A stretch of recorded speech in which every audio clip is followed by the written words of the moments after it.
प्रिय विद्यार्थियों, आज मैं आपको रिकार्डो के प्रमुख आर्थिक विचारों के बारे में बताऊंगी। प्रतिष्ठित अर्थशास्त्रियों में एडम स्मिथ के पश्चात रिकार्डो ही एकमात्र ऐसे अर्थशास्त्री माने जाते हैं जिन्होंने अर्थशास्त्र की विभिन्न शाखाओं के लिए आर्थिक विचार प्रस्तुत किए थे।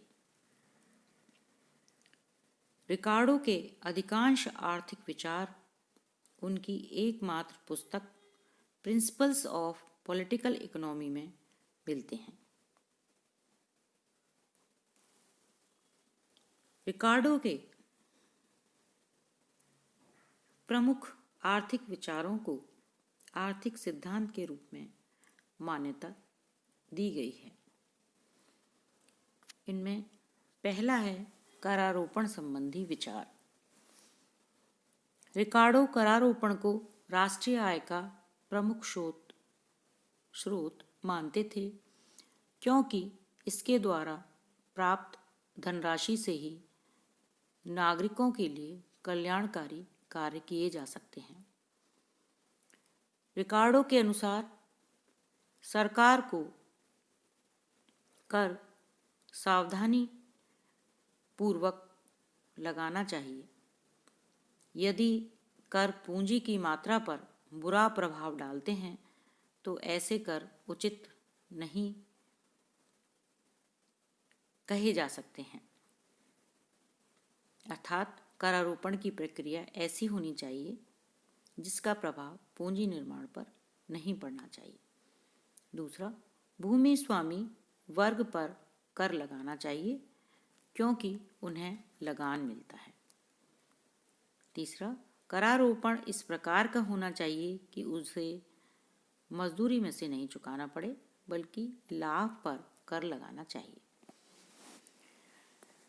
चौथा, समाज में उत्पादन में वृद्धि एवं बढ़ते हुए उपभोग की स्थिति में अधिक मात्रा में कर लगाना चाहिए। मूल्य संबंधी विचार।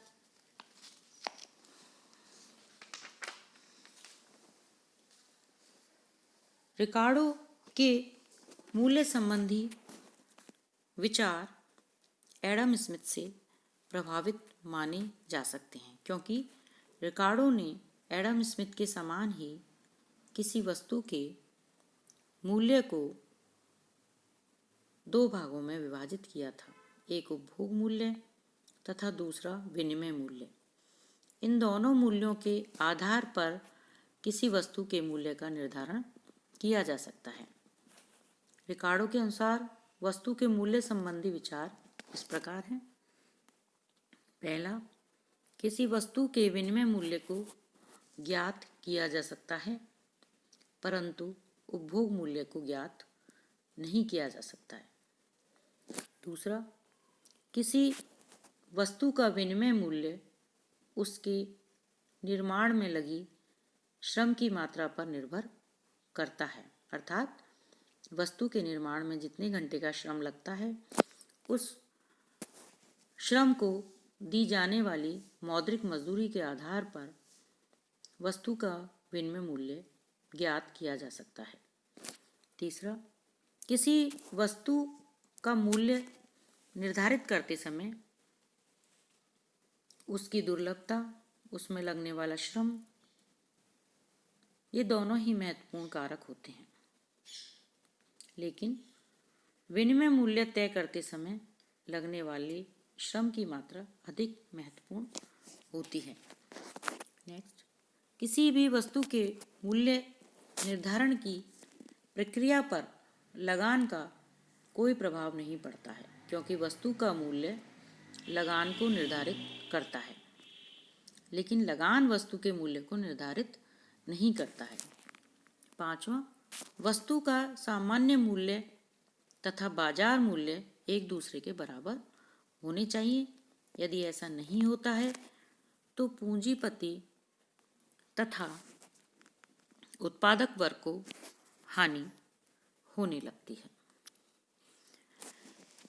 विदेशी व्यापार संबंधी विचार। रिकार्डो ने विदेशी व्यापार के बारे में जो मुख्य विचार दिया था वह तुलनात्मक लागत के सिद्धांत के रूप में प्रसिद्ध हुआ, क्योंकि यह सिद्धांत रिकार्डो का एक महान तथा मौलिक विचार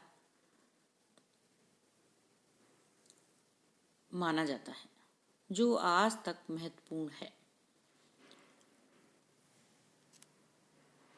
रिकार्डो के अनुसार किन्हीं दो देशों के मध्य होने वाले अंतर्राष्ट्रीय व्यापार लागतों में निरपेक्ष अंतर के कारण होता है। इस निरपेक्ष अंतर के कारण ही दोनों देश तुलनात्मक रूप से लाभ की स्थिति में होते हैं। अतः तुलनात्मक रूप से लाभ होने के कारण ही दोनों देश आपस में व्यापार करते हैं। रिकार्डो का लगान सिद्धांत। रिकार्डो के लगान संबंधी विचार इस प्रकार हैं कि रिकार्डो लगान को प्रकृति का उपहार मानते थे। इसका कारण यह है कि प्रकृतिवादी अर्थशास्त्री भूमि को प्रकृति का निःशुल्क उपहार मानकर उस पर कृषि कार्य के लिए लगान की आवश्यकता प्रतिपादित करते थे। रिकार्डो के अनुसार भूमि की शक्तियां मौलिक तथा अविनाशी होती हैं, अतः ऐसी भूमि का प्रयोग करने के बदले में भूमि स्वामी को लगान मिलना चाहिए।